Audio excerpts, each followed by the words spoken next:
검은 거 비파소리 예루살렘 문 향해서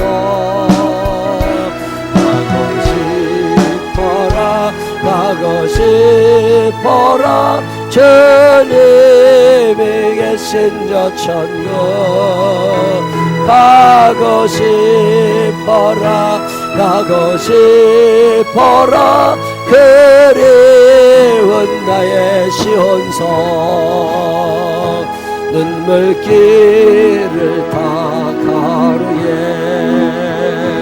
내가 주님 발에 엎드려 영광 할렐루야 기쁜 찬송 함께 부르리 진주대문 보석상에 방금길을 거닐 때에 전국종이 울려오네 예루살렘 문 향해서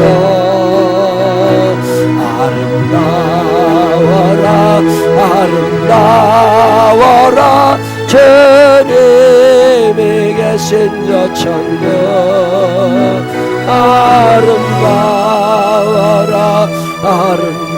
아름다워라 그리운 나의 시온성 괴로운 세상 다 지나가노 내가 주님 품에 안겨서 영광 할렐루야 기쁜 찬송 함께 부르리 생명문수 계곡으로 금수레로 여행할 때 황금 곁에 금연류가 예루살렘 문 향해서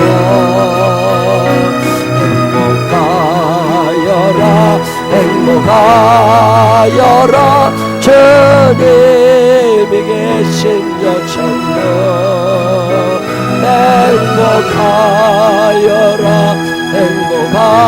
행복하여라 그리운 나의 시온성 아멘. 천국 있다고 믿으시기를 바랍니다. 가고 싶은 날이 일주일에 며칠이나 돼요. 나 천국 좀 가고 싶어. 천국 좀 조금 더 살고 싶어요. 빨리 가고 싶어요. 조금 더 살고 싶은 사람이 많을까? 천국은요 빨리 가고 싶어야 돼요. 내가 가고 싶다고 해서 하나님이 오라고 안 하셔. 그래도 내 마음은 가고 싶어야 돼. 그래서 늘 준비하고 살아야 됩니다. 이 땅에도 여러분 신앙생활 잘 하셔야 되는 이유 가운데 하나가 우리가 이 땅에서 신앙생활을 잘해야 천국의 집이 아름다워요. 천국 집이 시원찮은 데 살 필요 없다니까. 이 세상 사는 집도 시원찮은데 천국 집도 시원찮으면 속상하지. 여기서 신앙생활을 잘해야 거기서 엄청나게 좋은 집에 산다고. 천국 갔다 온 사람들 얘기 들어보면 바울 목사님 집이 그렇게 좋다네. 참, 난 이건희 회장 집은 안 부러워. 근데 바울 목사님 집은 부러워. 난 천국 가서 멋지고 좋은 집에 살아야 되잖아요. 거기는 내가 돈 주고 사는 집이 아닙니다. 이 땅에서 우리가 신앙생활 잘하고 하나님 말씀에 순종하며 사명 감당하며 사는 동안에 우리 주님이 나를 위한 집을 거기에 지어주시잖아요. 처소를 예비해 놓고 오라고 그러신다고 그랬다고. 좋은 집에 살게 되시기를 바랍니다. 나중에 우리 교인들 중에 천국 갔는데 누구네 집이 제일 좋을까 더러 생각해 보면 재미있어요. 그 사람 집은 에이 시원찮아 이렇게 되면 안 되는. 그 사람 집이 좋아. 얼마나 좋을까. 여러분 천국 집이 얼마나 좋을 것 같아요. 그래서 여러분들이 행복한 거예요. 우리 청년들, 우리 학생들, 현수나 회찬이나 쟤네들 참 행복한 거예요. 지수나 얘네들이 지금부터 예수를 잘 믿으면 나중에 우리 믿는 거하고는 수준이 다르다니까. 나이 50대 가지고 처음 교회 온 사람하고 어렸을 때부터 신앙생활 잘한 사람하고 같은 집에 살 거라고 생각하면 착각이요. 이게 그 긴 세월 동안 하나님 말씀대로 살아온 사람들과 어쩌다 나중에 구원받은 사람하고 같은 집이 아니라니까요. 신앙생활 똑바로 하라고 자꾸 그러잖아요. 그 십자가상에 달려있다가 예수님 돌아가시고 예수님 옆에 달려있어가지고 그 사람 마지막에 내가 오늘 나와 함께 낙원했을 거다. 그 마지막에 한 일 아무것도 없이 그냥 구원받은 사람하고 어렸을 때부터 신앙생활 잘한 사람들하고 같다고 생각하시면 착각이에요. 천국이 똑같지 않습니다. 1층 천, 2층 천, 3층 천이 있다고 그러잖아요. 바울 목사님이 3층 천에 갔다 와서 얼마나 감격해 합니까? 거기 한번 가보고 싶어서. 똑같은 서울 시민이라도 저기 무슨 강북에 어디 사는 사람하고 강남 서초 송파에 사는 사람하고 같은 서울 시민이 아니라고 그러잖아. 이게 다르다니까요. 이거 천국도 수준 차이 나요. 옛날에 제가 저기 처음 개척하고 얼마 안 돼서 그 새벽 기도를 나도 제대로 못 나갈 때요. 근데 열심히 새벽 기도 나가는데 새신자 2명 동네 사람 그 사람들이 와가지고 우리가 새벽 기도할 때 얼마나 조용히 기도를 하는지 그냥 음악도 못 틀어주겠더라고. 너무 조용히 새벽 기도하니까. 근데 어느 날 뚱뚱하게 생긴 아줌마 한 사람 와가지고서 얼마나 싸납게 기도를 해내나. 무섭더라고. 그리고 소리를 지르고 얼마나 싸납게 기도를 하는지 그 새신자 2명이 가버렸어. 얼마나 속상해. 그게 얼마나 어렵게 붙잡아놓은 사람인데 그냥 무서워가지고 도망가 버렸는데. 근데 그 다음날 됐는데 새벽 그래도 2 사람 또 왔더라고. 그래서 아이고 잘 왔다 싶었는데 조금 있다가 뚱뚱한 아줌마 또 와가지고서 예배 다 끝나고 나서 주기도문 하고 각자 기도하다 돌아가시라고 그랬더니 아줌마 얼마나 세게 휘악 40분 동안 숨도 안 쉬고 소리 지르고 기도해야 되는데요. 이 새신자 2명 무서워서 갔다니까. 이 가보면 침을 막 이만큼 켜놓고서 그냥 가. 그 다음날 기다렸다가 속상해가지고 사무실에 앉아있다가 기도 소리 좀 줄어들길래 나갔다니까. 그래가지고 누구시냐고 우리 교회 와서 이렇게 기도해 주셔서 고맙다고 어떤 분이시냐고 그랬더니 어떤 교회 신방전도사님이제. 근데 신방전도사 그만두어가지고 이제 자기가 기도 좀 하러 왔다고 그러더라고. 그래서 내가 얘기했다니까요. 새신자들 2명 나도 부르짖어 기도하는 거 참 좋은데 전사님 너무 싸납게 기도해가지고 이 사람들 다 갔다고. 그러니까 내일부터 올 때는 조용히 기도하든지 아니면 무섭게 기도하려면 나중에 새벽기도 다 끝나고 6시 반이나 돼서 오라고. 그리고 갈 때 침 좀 닦아놓고 가라고 내가 얘기했다니까요. 그랬더니 그 다음날 왔더라고. 늦게 6시 반에. 그러더니 혼자 그냥 얼마나 시끄럽게 기도하나 몰라. 그러더니 정말 갈 때 침 다 닦아놓고 갔더라고. 며칠 지났는데 나보고 신방을 해. 그래서 왜 신방 어디 가냐 그러니까 자기 남편이 집에 들어왔대. 그럼 평소에 남편 안 들어오냐고 그러니까 남편 안 들어오는데 바람둥이래. 그래가지고 결혼하고서 몇 번 못 봤대요. 아들 2 낳아놓고 집에 온 날보다 안 온 날이 더 많아가지고 신경도 안 쓰고 살았는데 꼭 병들면 들어온다네. 그 정상적일 때는 안 들어온대요. 꼭 병들면 들어온대. 그래 병들면 들어왔다 고쳐주면 나가고 고쳐주면 나가고 그랬는데 목사님이 이번에는 죽을 것 같아요. 그래. 그래서 왜 그러냐니까 얼굴이 새까맣게 들어왔대. 가난 말기야. 나이 40대 후반 됐을까. 그 전도사님이 그때 40 후반 됐었으니까 그 남편은 50 됐을까. 전도사님이 이렇게 뚱뚱해 뚱뚱해가지고 그 기본 전도사님 체력이 있는 양반이더라고. 배도 나올 만큼 나오고 뚱뚱해가지고. 근데 나보고 신방을 오라고 그래가지고 또 갔잖아요. 근데 가봤더니 남편이라고 요만하게 생겨서 삐쩍 말라고 깔고 앉으면 죽게 생겼더라고. 그런 거 거기 앉아있더라니까. 그러니 누워가지고서요 막 다 주고 가. 근데 보니까 죽게 생겼더라고. 그러더니 그 전도사님이 왜 그렇게 기도하나 그랬더니 그 남편 피기 싫어도 자기 남편이니까 구원해야 될 거 아니냐는 거요. 저것도 천국 보내야지. 저거 지옥 가면 자기 속상해 못 사는데.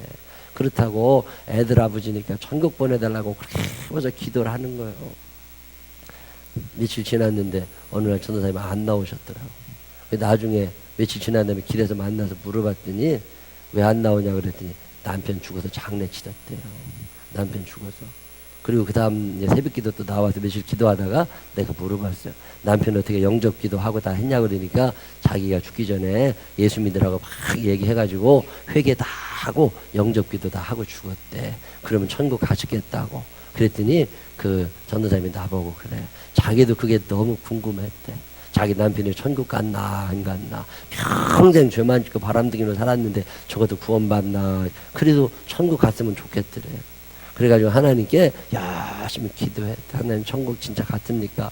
우리 남편 같은 인간도 구원받을 수 있습니까? 기도는 했지만 믿음이 안 생겨서. 근데 어느 날 기도하는데 환상이 하나 이렇게 보이는 거예요. 그러면 그 얘기를 해주더라니까요. 기도하는데 천사가 자기를 데리고 천국에 가더래요. 천국에 가봤더니요, 그렇게 좋은 집들이 많더라네. 야, 이 집은 누구네 집이다, 이 집은 누구네 집이다. 근데 자기가 아는 사람들도 있더래요. 너무 좋은 집들이 많은데 이 골목 따라 쭉 들어갔는데 뭐 하나 개집이 하나 있더라는 거예요. 근데 개집이 왜 옛날 그 시골에 있을 때 가마뜨기 깔아놓고 그 사과캐 쫙 두드려가지고 만드는 개집 있잖아요. 이렇게 구멍 송송 뚫어져서 햇빛 쫙 때려주면 밑으로 빛 쫙 비치고 이런 거. 비 오는 날 막 가다 가마뜨기 하나 건져줘야 이렇게 비 안 들어가는 그런 개집 있잖아요. 그런 개집이 하나 있더라는 거예요. 천국에서 누가 개 키나? 그래가지고서 이렇게 가봤더니요, 개집에서 자기 남편이 쑥 나오더라는 거예요. 그래서 나보고 그래, 목사님 천국은 갔는데 개집도 살아요, 개집도 살아요 그러더라고. 근데 그게 안 잃어버리시더라니까. 우리 생명나무 교인들 중에 또 천국은 갔는데 개집서 살면 어떡해. 맨날 너네 집 가서 하루만 재워줘, 하루만 재워줘. 그런데 안 되잖아요. 천국이 있다니까. 좋은 집에서 살게 되시기를 바랍니다. 그러니까 여러분 신앙생활 잘 하셔야 돼요. 이게 대강 세상하고 둘이 양다리 걸치면 할 게 아니야. 신앙생활은 끝까지 가야 돼. 옆 사람 손을 꼭 붙잡고, 집사님 집이 우리 집보다 크게 되기를 바랍니다. 시작. 천국집은 커야 돼요. 천국집에 그 개집 같은 데도 살면 어쩌, 큰일 난다니까. 천국종이 올려와. 가고 싶은 날이 얼마나 많은가 몰라. 사모하며 사시기를 바랍니다. 제가 그래도 요즘에 우리 집은 얼마나 할까. 우리 어머님도 돌아가시기 전에 그 천국집에 갔다 오셨잖아요. 그러더니 그렇게 행복해 하시더라고. 당신 살 집 갔다 온 거야. 그러더니 너무 가고 싶어 하시더라고. 좋으니까 가고 싶어 하지. 이 땅에 사는 집보다 좋으니까 가고 싶어 하시지. 우리 어머님 돌아가기 전에 우리 집 그게 저 아파트가 60평이 넘었잖아요. 그 60평 넘는 아파트에서 사실 때 그것보다 뭐 비교도 안 되게 좋으니까 그냥 가고 싶으셔서 막 그러시다가 훅 가시잖아. 천국집 사모하며 사시기를 바랍니다. 가고 싶어. 가고 싶어. 구경하고 싶어. 가고 싶어. 이 찬양 천국이 있습니다. 이 믿음을 가지고 행복하자는 거기. 얼마나 아름다울 거야. 그 사모하며 이 찬양 다시 한번 불러보겠습니다. 볼륨을 좀 낮췄더니 여러분 소리가 들려 좋아요. 험한 길을 다 간 후에 내가 주님 손을 붙잡고 영광 영광 할렐루야 기쁜 찬송 함께 부르리 생명신의 꽃밭에서 천사들의 노래소리 금고문고 비파소리 예루살렘 문 향해서 가고 싶어라 가고 싶어라 주님이 계신 점이 가고 싶어라 가고 싶어라 그리운 나의 시온성 눈물길을 다 간 후에 내가 주님 말에 엎드려 영광 영광 할렐루야 기쁜 찬송 함께 부르리 진주대문 보석상에 황금길을 거닐 때에 전국 종이 울려하며 예루살렘 문 향해서 아름다워라 아름다워라 주님이 계신 저 천국 아름다워라 아름다워라 그리운 나의 시온성 괴로운 세상 다시 내가 주님 품에 안겨서 내가 주님 품에 안겨서 영광 영광 할렐루야 기쁜 찬송 함께 부르리 생명문서 계곡으로 금수레로 여행할 때 천도여 대금 멸류관 예루살렘 못 향해서 행복하여라 행복하여라 주님이 계신 것 아멘 행복하여라 행복하여라 그리운 나의 시온성 아멘 천국에서 만나게 되시기를 바랍니다. 천국에서 만나는 게 제일 좋은 거야. 누가 먼저 갈지는 몰라. 집 먼저 지은 사람이 먼저 입주하는 거예요. 하나님이 나 오라고 그러시는 날은 내 천국집 다 분양되고 다 이제 입주 준비됐다고 입주 통지서 온 날이야. 그러면 들어가면 돼요. 사모하시기를 바랍니다. 사모하시기를 바랍니다. 천국에서 또 만날 거니까 옆 사람하고 친하게 지내야 돼요. 여기서 싸우고 그러면 안 돼. 옆 사람 손을 꼭 붙잡고 당신 장례식에 제가 꼭 참석하겠습니다. 시작. 누가 먼저 갈지 몰라 확률적으로. 그러니까 얘기 잘해놓고 친하게 지내야 돼. 친하게. 다시 한번 옆 사람 손 놓고 눈을 쳐다봐. 배 쳐다보면 가짜예요. 눈을 쳐다보면서 당신 장례식에 제가 꼭 참석하겠습니다. 시작. 당신 장례식에 제가 꼭 참석해. 요즘에 우리가 주일 오후 예배 때 로마서 공부하고 있는데요. 오늘 로마서 12장 할 차례예요. 그동안 로마서 1장부터 11장까지는 교리적인 얘기를 배운 거예요. 어떤 사람이 구원받나. 구원의 문제를 쭉 다루었다면 로마서 12장은 뭔 얘기하느냐면 구원받은 사람들이 어떻게 살아야 되는지를 얘기해요. 로마서는 1장부터 16장까지 있는데 1장부터 11장까지는 교리 부분입니다. 구원이 뭐냐, 율법이 뭐냐, 뭐 이런 얘기 쭉 하고 12장부터 15장까지는 어떻게 살 거냐, 구원받은 우리가 어떻게 살 거냐. 예수 믿는 사람들은 기준이 다른 사람들입니다. 어떻게 살 거냐의 문제를 얘기하고 16장에 인사 쭉 인사하고 로마서가 맞춰지는데 오늘은 12장 1절부터 2절까지를 한번 읽어보겠습니다. 다 같이 큰 목소리로 또박또박 시작.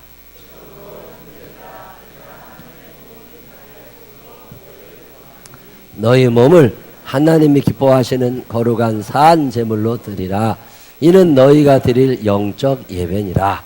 너희는 이 세대를 본받지 말고 오직 마음을 새롭게 함으로 변화를 받아 하나님의 선하시고 기뻐하시고 온전하신 뜻이 무엇인지 분별하도록 하라. 아멘. 은혜 받고 눈물 흘리는 거 좋은 일입니다. 근데 은혜 받고 눈물 흘린 다음에는 변화가 일어나야 돼. 은혜는 눈물이 아니라 변화다. 시작.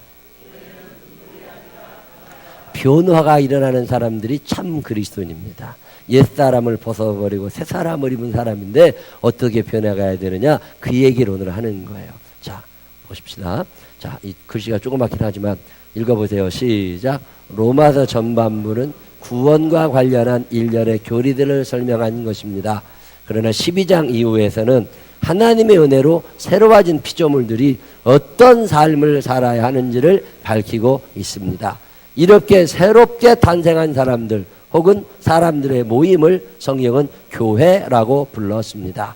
교회는 불러내다 부르심을 받은 자들, 택함 받은 자들이란 뜻입니다. 여기까지만 보면 교회는 부르심을 받은 사람들의 모임입니다. 여러분이 하나님을 선택한 것이 아니라 하나님이 여러분을 부르셨음을 믿으시기를 바랍니다. 주 예수 내가 알기 전 날 먼저 사랑했네. 내가 하나님을 선택한 것이 아니라 하나님이 나를 죄 가운데서 불러내시고 지옥 갈 사람들 무리 속에서 불러내셨단 말이에요. 이 불러낸 사람들의 모임을 교회라고 그럽니다. 그럼 생명나무 교회는 뭐냐? 하나님이 불러내셔서 생명나무 교회에 모이게 한 사람들, 이게 생명나무 교인들이죠. 이 불러낸 사람들, 이 사람들은 살아가는 방법이 다른 사람들, 기준이 다른 사람들입니다. 이 교회는 유대인들의 우상이었던 예루살렘 성전과는 다른 의미에서 하나님의 성전이라고도 불리웠습니다.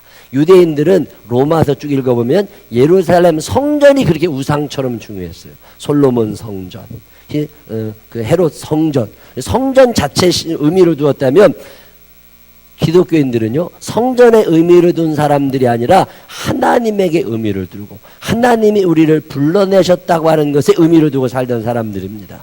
그럼 여러분들은 어떤 사람들이에요? 하나님이 부르신 사람입니다. 옆 사람에게 또 한번 손을 꼭 붙잡고 우습게 하지 마세요. 내가 하나님이 불러서 온 사람입니다. 시작.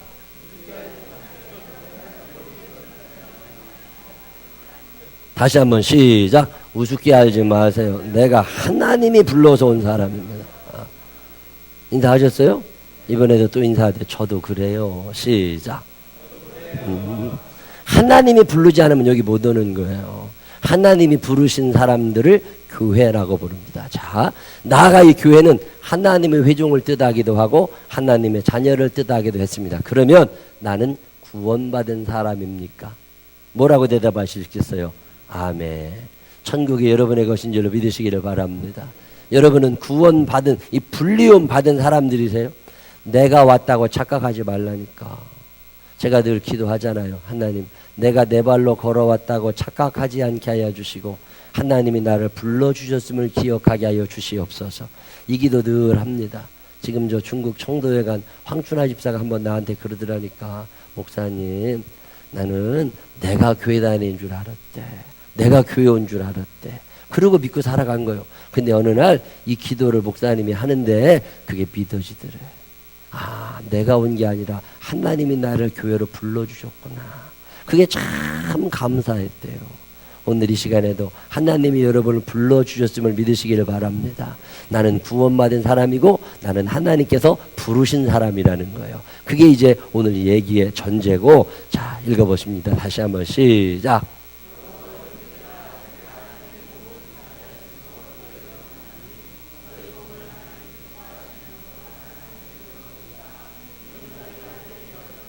자, 로마서 12장 1절에 처음이 그러므로라는 말로 시작하면, 그러므로 이 얘기는 무슨 얘기냐면 로마서 1장부터 11장까지 내가 설명했지 않냐. 이제 죄와 지옥에서 벗어나 구원과 천국의 삶을 사는 새로운 존재가 되지 않았느냐 너희가. 그러니까 이제는 형제들아, 옛날에는 형제가 아니었지만 이제는 형제들아, 새로운 창조물이 된 교회 구성원들 다 형제들아, 내가 하나님의 모든 자비하심으로 불쌍히 여기시는 마음을 가지고 너희에게 권한다.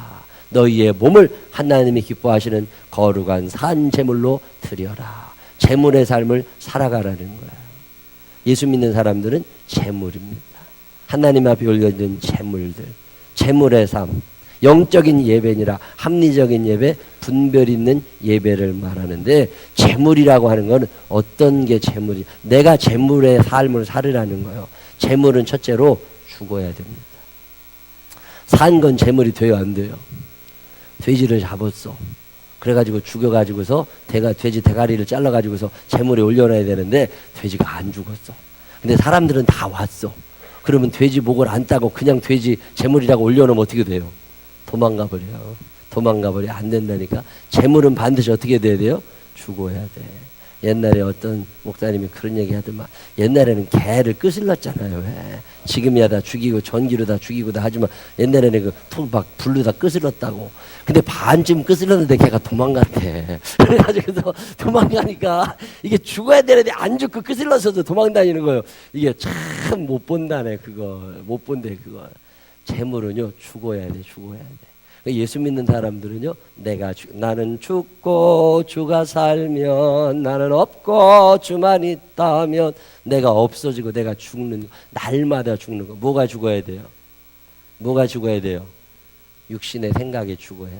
성질이 죽어야 돼. 그놈은 성질을 왜 그래 안 죽나 몰라. 참 안 죽는 게 성질이야. 콩나물을 무쳐 먹으려면 콩나물이 죽어야 돼, 안 죽어야 돼요? 콩나물이 뻣뻣하게 살아있으면 입에 들어가요, 안 들어가요? 그놈에게 입에 들어가도 아삭아삭 소리나. 사과 씹는지 콩나물 씹는지 구분이 안 가. 근데 콩나물이 죽으면 묻혀지는 거예요. 콩나물 안 죽은 거 묻혀져요, 안 묻혀져요?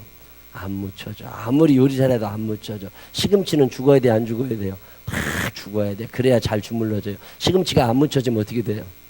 삶아져 가지고 이게 나물이 안 된다니까. 죽어야 됩니다. 재물은요 죽을 때 의미가 있어요. 하나님 앞에서 내 승질과 내 생각과 내 가치관이 죽을 때 재물의 삶을 사는 거예요. 그 얘기를 지금 하는 거예요. 자, 재물은 또 뭐가 있느냐면 첫 것이어야 돼. 첫 것. 재물은 내가 쓰다 남은 거 주면 안 돼. 재물은요 제일 귀한 예물이 첫 예물입니다. 그래서 레위기 3장 1절에 뭐라고 그러냐면 시작.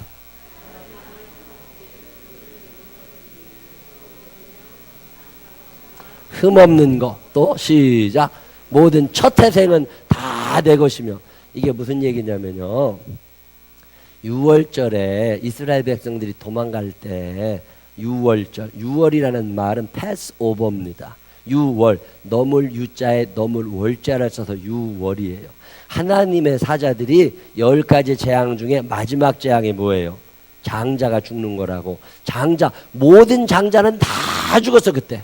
근데 안 죽은 사람들이 있어요. 어떤 사람들이에요? 문과 설주에 피를 바른 사람들. 내가 너를 넘어가리라. 넘어갔다고. 죽음의 사자가 지나가다가 그 집은 넘어갔어. 이 넘어간다는 말을 한문으로 유월이라고 그럽니다. 담 넘어가는 걸 뭐라고 그래요? 월, 장, 담 장자를 써서 월장, 월담 이렇게도 써요. 섞어가지고. 옛날에 공부 잘하는데 나이는 들어서 10살, 15살에 초등학교 1학년 들어가는 사람들이 있었죠. 그 사람들은 1학년 배우다 말고 4학년으로 올라가. 그걸 뭐 했다고 그래요? 월반했다고 그래. 넘었다는 뜻이 월이라는 말이. 그러면 유월이라는 말은 넘을 유자에 넘을 월자. 2번 반복을 하면 넘어갔다는 뜻이에요. 넘어갔어. 뭘 넘어갔어요? 죽이러 쭉 다니다가 그 집은 안 죽이고 넘어갔어. 그럼 원래 그 집 큰아들은 죽어야 돼요, 안 죽어야 돼요? 죽어야 돼. 근데 안 죽고 넘어간 거예요. 이걸 유월이라고 그러거든요. 그러면 모든 첫 번째 소사는 다 누구 거예요? 그때 다 죽었는데 살아난 사람들 있죠. 그 사람들은 원래 죽었어야 돼. 죽었어야 되는데 지금 살아있다니까. 그래서 모든 첫 것은 다 하나님의 겁니다. 그때 안 죽고 살아있는 게 하나님이 살려주신 거거든. 성경이 그렇게 말. 그러면 이제 큰아들은 하나님 거예요, 아니에요? 하나님 거지. 다 죽었어야 돼 그게. 근데 아직 살아있잖아요. 그 대신 큰아들 대신 원래 성경에 보면 첫 것은 다 하나님께 드려야 돼. 첫 아들이 태어나면 하나님께 제물로 드렸어요. 예, 그래서 제사장 시키고 목사님 시키고 다 그래. 목사님들이 첫 아들이 많습니다. 첫 번째 아들이. 그럼 여러분들이 큰 아들이라고. 그러면은 하나님께 드려줘야 되는데 안 드려주고 잘 살잖아요. 그럼 어떻게 된 거예요? 대신 누군가 가 있어. 여러분들 대신 첫 번째 아들도 아니면서 대신 첫 재물이 되어 사는 사람들이, 그 사람들이 누구예요? 그게 제사장들입니다. 그게 목사님들이죠. 여기 큰아들 되는 사람들은 벌써 다 갔어야 될 사람들이야. 근데 큰딸은 관계없어. 아들만 잡아갔으니까. 첫 것은 그래서 하나님의 겁니다. 그래서 재물을 드릴 때 첫 것을 드려요. 제일 귀한 걸 첫 것을 드리고, 두 번째는 흠이 없어야 됩니다. 하나님께 드려진 예물들은 흠이 없어야 돼요. 그러니까 거룩하고 깨끗해야 하나님의 제물이 되죠. 이게 산 제물로 드리라는 말이 그 말입니다. 자, 시작. 너희가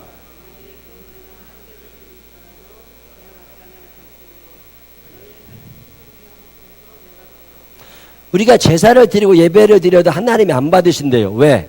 23절 시작.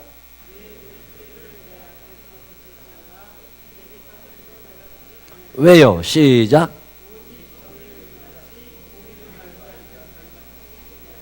무슨 얘기인 줄 아시겠어요? 불공정하게 살고 비겁하게 살고 욕심부리고 살고 남 괴롭히며 살고 그렇게 살아가는 것들이 와서 예배 드려봐야 하나님이 안 받으셔. 왜요? 거룩하지 않잖아요. 흠이 많아. 그래서 흠이 있는 사람들은 반드시 예배 시간에 와서 뭐부터 해야 돼요? 회개부터 해야 돼. 그래서 우리 교회가 예배드리는 첫 시간이 무슨 시간이에요? 통성으로 기도할 때 반드시 무슨 기도하라는 거예요? 회개 기도를 하고 제물이 되어 하나님 앞에 드려지라는 거예요. 그런 의미가 거기에 있는 거예요. 자, 2절 크게 읽습니다. 시작.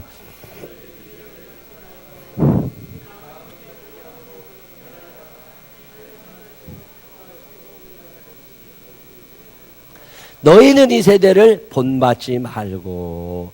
예수 믿는 사람은 어떤 사람이냐? 기준이 다른 사람입니다. 근데 우리는 세상을 본받아. 이 본받는다는 말은 길들여진다는 말이에요. 익숙해지는 거예요. 세상에 익숙해졌어요. 편하게 사는데 익숙해졌어요. 그러면 안 됩니다. 세상이 다 그렇게 시켜도 아닌 건 아닌 거지. 그게 믿음의 길입니다. 동영상 한번 틀어봐요. 아까 그 주었던 동영상 한번 틀어보세요. 세상 사람들이 다 하라고 그래도 하나님의 뜻이 아니면 안 할 수 있어야지요. 그게 그리스도인의 길입니다. 기준이 다른 사람들. 얼마 전에 미국에서, 옛날 미국에는요, 몇 년 전까지만 해도 모든 고등학교에서 주기도문을 외웠습니다. 그러면서 수업을 시작했다고. 그리고 졸업식에서도 하나님이 다 해주셨다고. 자, 들어보세요. 네.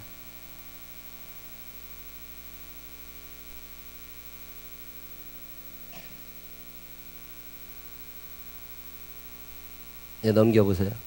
틀어보세요. 얼마 전에 미국의 한 고등학교 졸업식에서 있었습니다. 사우스캐롤라이나주의 리버티 고등학교에 있었습니다.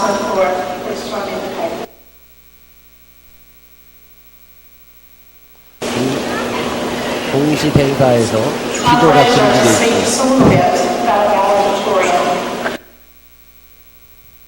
로이 코스트너.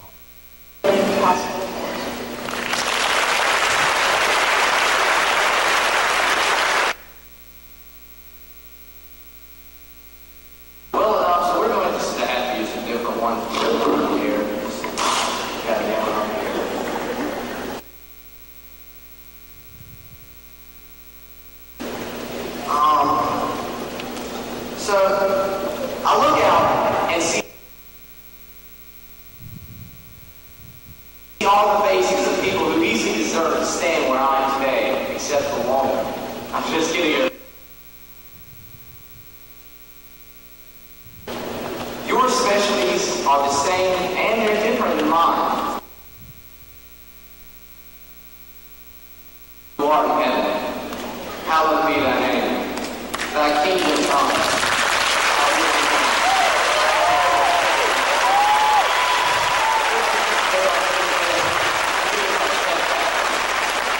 Forgive those who trespass against us. Lead us not into temptation, but deliver us from evil. For thine is the kingdom, the power, and the glory, forever and ever. Amen.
기준이 같은 사람들은 바른 신앙생활이 안 됩니다. 여러분 하실 수 있겠어요? 나는 우리 교회에 이런 믿음의 용장들이 나오기를 바랍니다. 학교에서 기도를 금지했는데 자기 일생에 그것만큼 비극적인 사건이 없었대. 기도하고 싶은데 기도를 금지할 때.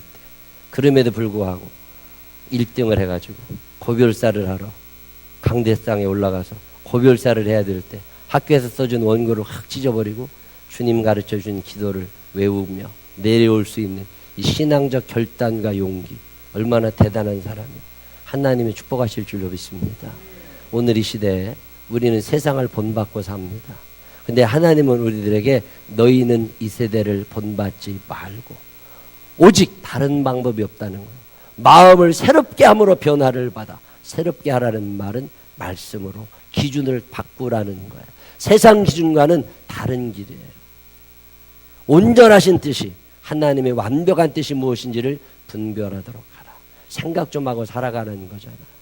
나는 누구의 무엇의 기준에 맞추어 살고 있는가? 나는 하나님이 나의 기준인가? 사람이 나의 기준인가? 세상 흐르는 대로 살 것 같으면 다니엘이 어떻게 나왔겠어요? 세상 사람들이 다 고기를 먹고 살았다고. 그 고기는 우상에게 제물로 드린, 우상 숭배하던 제물들이라고. 다 그걸 먹고 살았어. 근데 다니엘은 나는 싫다. 나는 차라리 이걸 먹느니 죽겠다. 그 다른 기준을 가진 사람이 있을 때 하나님의 나라가 이루어지는 거잖아요. 시작. 다시 한번 시작. 저한테 예수 믿는 사람이 어떤 사람이냐가 묻는다면 여러 가지 대답이 있지만 그 중에 하나가 기준이 다른 사람들입니다. 세상 사람들의 기준과 다른 기준을 가지고 살아가는 사람들. 비록 세상에서 욕을 먹는다 할지라도. 자, 시작. 세상은 변해가고 있습니다. 다 변해가요. 근데 하나님의 말씀은 변하지 않습니다. 바울 목사님이 사시던 시대에 로마는 급변하는 과정이 있었습니다. 모든 것이 빨라지고 풍성해지고 사람들의 마음은 황량해지고 세상의 가치관들이 교회 속에 깊숙이 들어오면서 복음을 잃어버렸습니다. 다 변하는 속에 바울 목사님이 서 있었던 거예요. 그때 바울 목사님이 그들에게 권하는 게 뭐냐면 이 빠르게 변화되는 세상을 선택하지 말고 하나님의 말씀을 선택하라는 거예요. 여러분 그러실 수 있으세요? 남들보다 핸드폰 버전이 조금만 느려도 창피해 못 살아. 이게 심각한 문제라니까. 머리 유행이 남들보다 떨어지면 그것도 못 살아. 이게 심각하다니까요. 세상을 본받을 필요가 없어. 나는 예수 따라가는 남이야 어찌든지 나는 주님의 군사 되리. 남이 어찌든 말든 나는 내 신앙의 양심으로 살아가는 거예요. 그게 신앙생활 바로 하는 거예요. 오늘 바울 목사님 로마서를 통해 하나님이 우리에게 그 말씀하시는 거예요. 자, 모든 생각과 행동에 있어서 무조건 변화하는 대로 따라가지 말라는 거예요. 마음을 새롭게 함으로 변화를 받아 하나님의 뜻이 무엇인지를 물어보라는 거예요. 얼마 전에 어떤 책을 읽었는데 거기 오카는 목사님 얘기 나왔더라고. 오카는 목사님이 집이 얼마짜리냐니까 6억 원짜리래요. 서초동에 지금 돌아가신 그게 교회에서 만들어 놓은 목사님의 사택입니다. 근데 어머님을 모시고 사셨으니까 집이 좀 좁더래. 그래가지고 교회에서 집 하나를 또 구입을 해가지고 이사 가세요. 그래가지고 교회에서 구해준 집이 얼마짜리냐니까 12억 원짜리래. 서초동에 12억짜리면 그렇게 큰 집도 아니라는데 그 12억짜리 집을 해가지고서 이사 가세요. 그래서 집에 가봤더니 참 좋더래요. 그래서 물어봤답니다. 이게 처음에 지어질 때는 얼마짜리였습니까? 그랬더니 6억 원이었다고 그러더래요. 근데 6억 원짜리였는데 부동산 투기하는 사람들이 계속 옛날에 서초동 막 투기 해대면서 6억이 8억 되고 8억이 10억 되고 10억이 12억까지 올라가 있더라는 거예요. 근데 정내미가 뚝 떨어지더래요. 야, 교인들이 헌금한 돈 가지고 목사가 부동산 투기업자한테 6억 원 상납해서 되겠나? 그런 생각이 들어서 안 들어갔대요. 난 이 집에 안 살 거라고. 그랬더니 교회에서 장로님들하고 그러면 안 된다고. 우리는 좋은 집, 큰 집 사는데 목사님이 이렇게 이런 집에 사시면 안 되니까 이사 가라는. 근데 결국 안 가셨대. 왜 안 가셨냐니까 세상 흐름 따라서 같이 가기가 싫었대요. 교회에서도 그거 12억에 사놓으면 그 집도 올라가면 또 팔으려고 그러는 거예요. 또 팔으려고. 근데 그렇게 살고 싶지 않더래. 제가 참 그 말씀 이해가 되고 은혜가 됩니다. 만약에 기독교인들이 부동산 투기 안 했으면 예수 믿는 사람이라도 그거 좀 안 따라갔으면 살만한 집이면 충분하잖아요. 얼마 전에 제가 욕을 좀 먹었습니다. 우리 오피스텔을 2개를 해놨잖아요. 근데 그걸 갖다가 월세 100만 원씩 받지 왜 그거를 기숙사로 그렇게 쓰냐고. 돈 재정에 대해서 너무 모른다고. 아니 왜 몰라 다 알지. 나도 돈 좋은 거 알아. 월세 100만 원씩 받으면 2개면 200만 원씩 받는데 얼마나 좋아. 돈도 많이 생기고. 근데 나는 기준이 그게 아니야. 이게 교회에 꼭 필요한 거냐? 이게 이 사람에게 꼭 필요한 거냐? 그러면 그 사람이 꼭 필요하다고 봤을 때 그 사람이 얼마짜리냐? 이 사람이 얼마까지 낼 수 있는 경제 형편이 되느냐? 물어봤더니 20만 원이면 살 수 있대. 그럼 20만 원에 주면 되는 거예요. 왜? 그게 하나님의 뜻이라고 보니까. 하나님의 뜻이라면 그렇게 하면 되는 거지. 매달 그 20만 원 받아서 은행 이자도 안 나와. 그래도 하나님의 뜻이라면 손해볼 줄 알아야지. 그랬다면 이 나라가 이렇게 부동산 투기하지 않았다니까. 참 답답할 때가 있어요. 세상 사람들이 흐르는 대로 우리가 흘러가는 게 문제가 되는 거예요. 하나님이 살아계시잖아요. 다 채워주신다니까요. 근데 우리는 하나님을 못 믿는 거예요. 세상의 기준을 따라가면 안 됩니다. 오늘의 안 좋은 사회 현상들 속에는 기독교인들이 있다는 걸 아셔야 돼요. 세상 사람들과 다른 기준으로 사는 사람. 저는요, 요즘에 이런 헛된 꿈을 하나 꿉니다. 우리가 유치원, 요새 텔레비 보면 유치원 원비가 비싸다고, 대학보다 더 비싸다고. 저도 유치원 애들 못 보냈어요. 돈 없어서. 우리 애들 어렸을 때 돈 없어도 우리 애들 유치원 못 다녔다고 그래서. 근데 유치원 원비가 비싸긴 해. 난 정부에서 왜 이걸 다 대주는지 이해를 못 하겠어. 7세는 의무교육이니까 7세는 대줘도 돼요. 7세는 의무교육이니까 학비를 어느 정도 대주겠지. 5세, 6세를 왜 대줘? 그건 선택이라고. 선택한 사람들은 자기가 선택해서 돈 내고 다녀야지. 그것까지 다 대준다는 이런 병신 같은 사람들이 정부에 있다니까. 그래 밤낮 복지비가 모자란다 어쩐다. 그 돈 갖고 노인복지 더 해주면 좋겠어. 나는 애들은 없어서 이제 늙을 거 아니오. 그러니까 노인복지가 더 중요한 것 같아. 근데 더 답답한, 제가 요즘에 무슨 생각하는 줄 아세요? 우리 유치원이 이게 어느 정도 경제적으로 정상화가 되고 이제 다 돌아가서 이제는 여유가 좀 있다 싶을 때는 내가 원비를 한 50% 깎아보려고 그래. 돈이 1원도 안 받고 우리 교인들 다 가르쳐주고 싶어. 이게 돈을 벌려고 하면 안 되는 거거든. 하나님의 뜻 안에서 하나님이 무엇라고 말씀하시느냐. 기준이 다른 사람이 세상을 살아가야지. 왜 우리도 똑같이 살아가냐고. 아마 우리가 원비를 무료로 한다거나 정부에서 주는 돈만 받아가지고 유치원을 운영하든지 아니면은 정이 받을 것 같으면 지금 만약에 뭐 23만 원, 30만 원 내던 걸 15만 원만 받아. 아마 20대 1, 30대 1 될 걸 경쟁률이. 저는 요새 I have a dream. 나는 그 꿈을 꿉니다. 선생님들 월급은 제대로 줘야겠지. 그래도 우리 교회가 재정이 좀 넉넉해지면 그 우리 교회 나오는 애들 다 장학금 주면서라도 이익만 안 남기면 돼. 그래가지고 애들 제대로 기른다는 게 중요한 거지. 이거 해가지고 돈 벌겠다고 혈안이 되니까 이런 문제들이 자꾸 생기는 거잖아요. 참 답답할 때가 보통 많은 게 아니에요.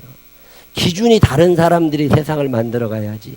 기준이 똑같은 사람들이 세상을 만드니까 이 세상이 흉악스럽잖아요. 요즘에 얼마나 우리나라가 더러워지고 흉악해져 가요.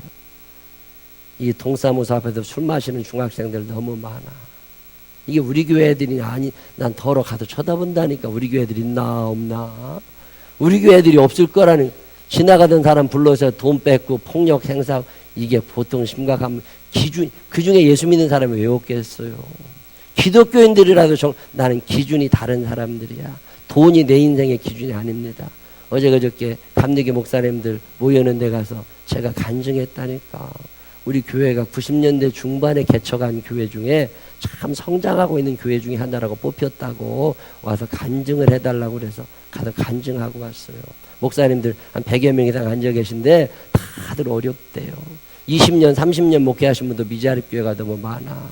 그런 와중에 우리 교회 하나님이 이렇게 세우셨는데 간증을 해달라고. 어떻게, 내가 알면 나도 써먹지. 내가 어떻게 알아 그걸. 하나님이 해주시는 걸. 그랬더니 그래도 네가 어떻게 살아봤는지 얘기를 좀 하라고. 제가 참 좋아하는 말씀이 있습니다. 내 보물 있는 곳에 내 마음이 있느니라. 여러분 보물이 뭐예요? 보물이 뭐냐고. 보물이 돈이요. 보물이 돈. 제가 집 욕심 없이 사는 이유를 아세요? 제가 재테크 빨리 시작했어요. 80년대 후반에 청약저축 시작했으니까 90년대 초에 내가 청약저축 1순위 통장을 갖고 있었어요. 우리 집사람도 몰라. 내가 통장 하나 갖고, 그때 분당 일산 아파트 당첨시킬 때요. 내 친구랑 같이 했는데 내 친구는 일산에 아파트 하나 했다고. 나도 그거 통장을 갖고 있었어요. 근데 어느 날 내가 딱 마음을 열어보니까 내 보물이 그 통장이더라고. 아파트 한 채. 평생 이사 안 가도 되는 집이 나한테 하나 생기게 된 거예요. 거기에 보물이요. 그러니까 내 마음이 자꾸 거기에 끌려가는 거예요. 그래서 돈만 있으면 거기다 그 적금 또 더 붓고 그랬다니까. 어느 날 하나님 앞에 회개하고 그 통장 가지고 옛날 주택은행 찾아가서 창구 직원한테 밀어댔어. 나 이거 해약해달라고. 근데 창구 직원이 깜짝 놀래. 이게 뭔 줄 아냐고. 이게 아파트 한 채라고. 자기가 창구에 그렇게 오래 있어도 이거 해약하러 온 사람 한 번도 못 봤대. 돈이 필요하면 대출 받으라고. 아니라고. 나 평생 내 이름으로 된 내 집 안 가지려고 그러니까 이거 팔아. 이거 해약해달라고. 그랬더니 매번 망설이네 해약해 주더라고. 그래도 그거 해약해다가 다 헌금하고 말았어요. 하나님 내 일생 내가 집에 마음 두고 살지 않을 겁니다. 그러고 살으니까 행복하게 살잖아요. 그래서 내가 맨날 집 없어가지고 여기저기 돌아다니자고요. 그러지 않아요. 그냥 방 한 칸 있어도 누워 잘 수만 있으면 되는 거지. 이 마음이 어디가 있느냐고. 기준이 달라야 된다니까요. 어느 날 내가 내 마음을 열어보니까요. 돈에 내 마음이 가 있는 거예요. 그러면 돈에 10,000원짜리 그때는 5만 원이 없어가지고 현금 서비스 저 국민은행 가서 5만 원 카드 하나 만들어 보려니까 안 만들어 주더라고. 그래도 어떻게 해가지고 그 현금 서비스 받을 수 있는 카드 하나 만들어서 현금 서비스 5만 원 받으면 이자가 몇천 원인가 붙었다고. 이자도 비쌌죠. 근데 그게 없는 거야. 그게. 그러고 살 때 돈에 늘 마음이 가 있는 거지. 어느 날 내 마음에 돈밖에 안 차 있는 걸 알고 나서 하나님께 너무 죄송했어. 그래서 지갑에서 10,000원짜리 꺼내서 다 찢어버렸어. 세종대왕 찢어보셨어? 안 찢어봤거든 말도 마라. 하나님 내 평생 돈에 마음 두고 살지 않을 겁니다. 하나님이 내 사는 건 주님이 알아서 해결해 주실 줄로 믿습니다. 그리고 거기에 마음 안 두고 사는데 그래서 밤낮 빚지고 사냐고요? 아니에요. 돈 짓고 났더니 하나님이 돈을 너무 많이 주셔. 그래서 얼마나 행복한가 몰라. 여러분 마음이 어딨냐고. 우리 성훈이 태어나던 날 내가 하나님께 경찰병원에서 성훈이 태어났는데 경찰병원에서 하나님께 약속했습니다. 하나님 내가 이 아들에게 내 마음 두지 않을 겁니다. 자식에게 정주지 않고 살 겁니다.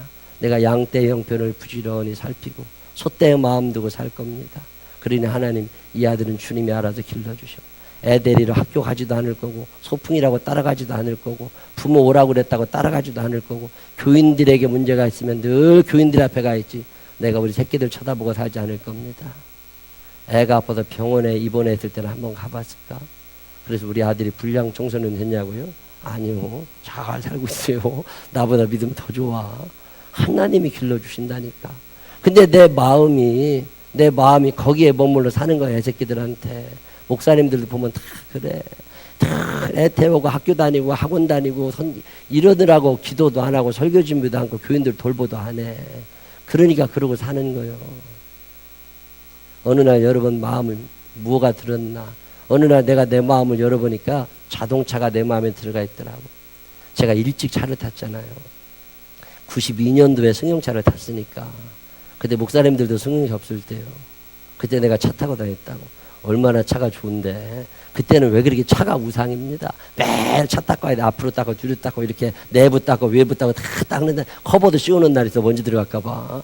그리고서 어느 날 커버 벗겨가지고요. 내가 우리 아버지 온양 사실 때니까 차 타고 온양 간다니까 겨우 내가 스피드를 좋아해가지고요. 경부고속도로 딱 국내동 톨게이트 넘어가잖아요. 그러면 160 이하로 밟아본 날이 없어. 그때는 카메라가 없을 때입니다. 새벽에 딱 160 밟고 뜨잖아요. 그러면 서울 톨게이트에서 천안 톨게이트까지 25분이면 들어갑니다. 딱 25분이면 천안 들어갔어. 고속도로에서 나를 추월한 차가 한 대도 없었다니까. 그러니까 그게 얼마나 보물이요. 굉장한 보물이지. 근데 어느 날 열어보니까 그게 내 보물이요. 내 마음이 거기가 있는 거예요. 누가 자동차 기스 낼까봐 조마조마 잠도 안 온다니까. 에이씨 때려쳐버려. 그래서 팔아버렸어. 내 마음을 거기 두고 살면 안 되잖아요. 기준이 세상 사람들하고 똑같으니까 우리가 이러고 살아가는 거예요. 기준이 달라. 그래서 내가 차 없이 삽니까? 좋은 차 잘 타고 댕겨요. 얼마나 감사한가 몰라. 얼마 전에 어떤 양반이 나한테 와서 목사님 저 차 팔아치우래. 왜 그러니까 자기가 외제차 하나 사준대. 하지 말라고 그랬어. 그지 말라고. 목사가 외제차 사면 안 된다고. 내 수준에 맞게 살아야지. 지난번에 박노만 성도님인가 골프 치고 갔다 오는데 나보고 그러더라니까 목사님은 제니시스를 타야 된대. 그래서 왜 그러냐니까 창세기래, 창세기. 그래서 창세기를 타고 다녀야 되는데 내가 혼자 그래서 껄껄 웃은 적이 있어. 세상 사람들하고 기준이 똑같으니까 그러고 사는 거예요. 기준이 다른 사람들 되시기를 바랍니다. 그게 이 세대를 본받지 말라는 거예요. 이 세상은 너무 숭악스러워져. 돈이면 제일인 줄 알고 불법 저질러대면서 그러지 마세요. 우리는 하나님의 재물이요. 하나님의 재물이요. 자, 예, 쭉 거짓말하는 거, 거짓말 잘하기로 소문난 나라가 대한민국입니다. 2000년 한 해 동안 우리나라에서 위증으로 기소된 사람이 1198명이래요. 같은 기간 일본에서는 5명 있었대. 한국 사람들과 일본 사람들의 인구 차이를 비교해가지고 퍼센트를 내보니까 일본 사람들보다 670배 위증을 많이 하는 걸로 나타났대. 한국 사람들 성범죄 1위입니다. 세계 1위. 통계 나온 걸로. 엄청난 나라예요. 왜 그러느냐? 기준이 같아서 그래요. 기준이 같아서 그래. 자, 레위기의 음식법은 무엇을 말씀합니까? 밥을 먹을 때조차 하나님의 뜻에 따라 먹으라는 거예요. 먹지 말아야 될 음식을 왜 두십니까? 너희가 이 세대를 본받지 말아라. 그리고 기준을 얘기해 주시는 게 음식법입니다. 고린도전서 10장 31절만 다 같이 읽습니다. 시작.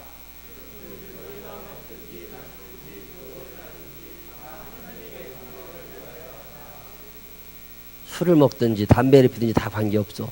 그 기준이 뭐예요? 하나님의 영광만 드러낸다면. 아니, 내가 담배 펴서 하나님께 영광 된다면 내가 담배를 갖고 다녀야지.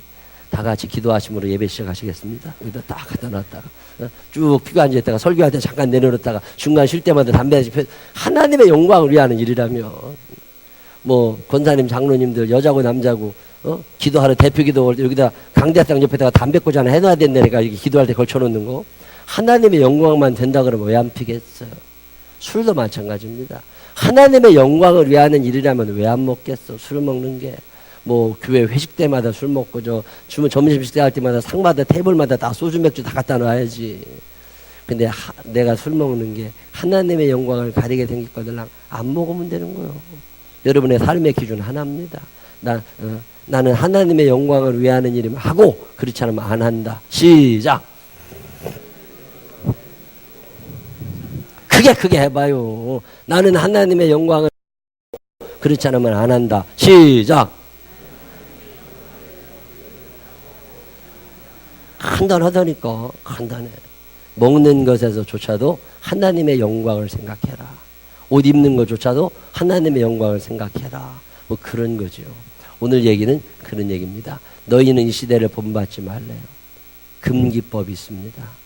하나님이 기뻐하시고 온전하신 뜻이 무엇인지를 분별해서 기준이 다른 인간으로 살아가려는 거예요. 그게 천국에서 큰 집 사는 방법입니다.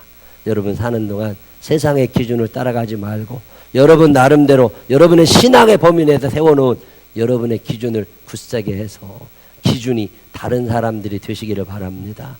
돈을 쓰는 것도 기준이 달라야 돼요.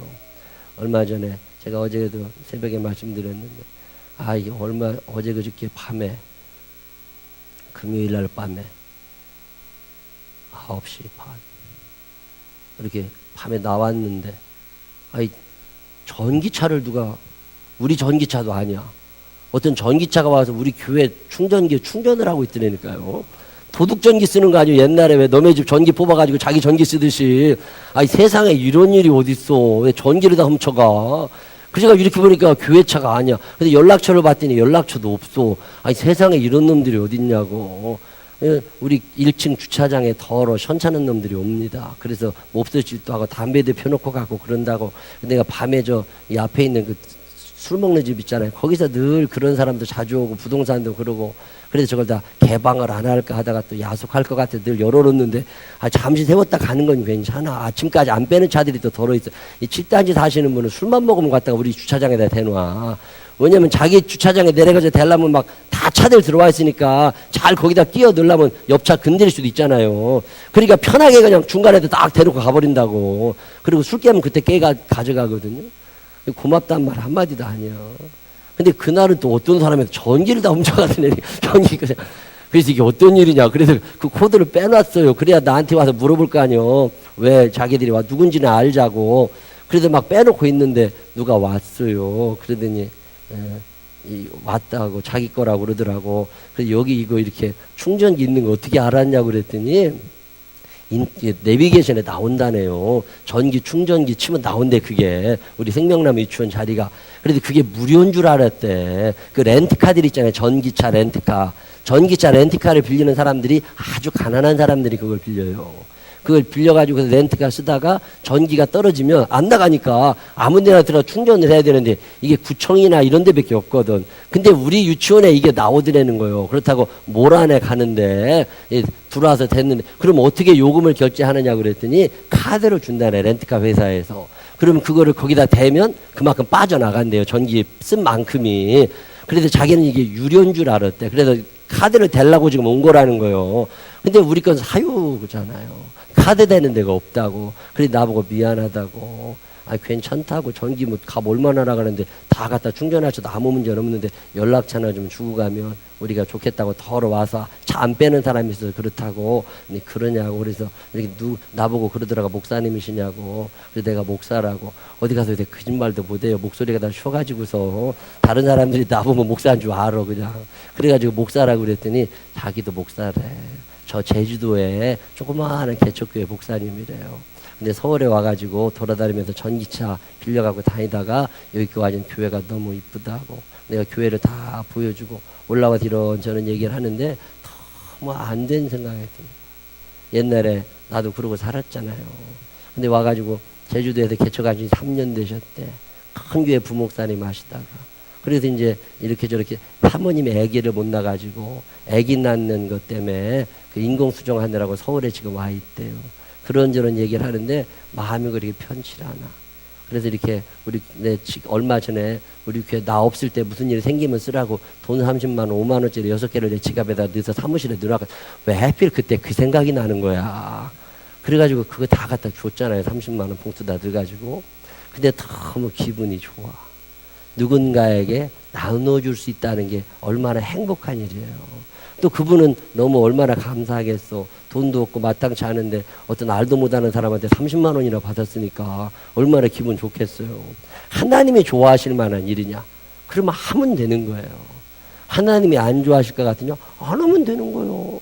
그 뭘 복잡하게 살아. 예수 믿는 사람들은 그래서 한마디로 무엇가 다른 사람이에요? 기준이 달라. 그렇게 살게 되시기를 바랍니다. 기도하십니다. 하나님 아버지, 세상 사람들 기준대로 살아가려니까 힘듭니다. 우리 기준대로 살면 또 세상에서 처지는 것 같고 욕먹습니다. 그래도 주님, 내 하나님의 아들 딸이니까 세상 기준 따르지 않고 하나님의 말씀이 기준이 된 사람들이 되게 하여 주시옵소서. 내 보물이 어디에 있습니까? 내 보물이 어디에 있는지 바로 알아서 세상 것 너무 추구하지 않게 하시고 진리를 따를 수 있는 믿음의 사람들 되게 하여 주옵소서. 그동안 세상 따라가면서 살아왔던 우리를 용서하여 주옵소서. 예수님 거룩하신 이름으로 기도드렸습니다. 아멘. 주신 말씀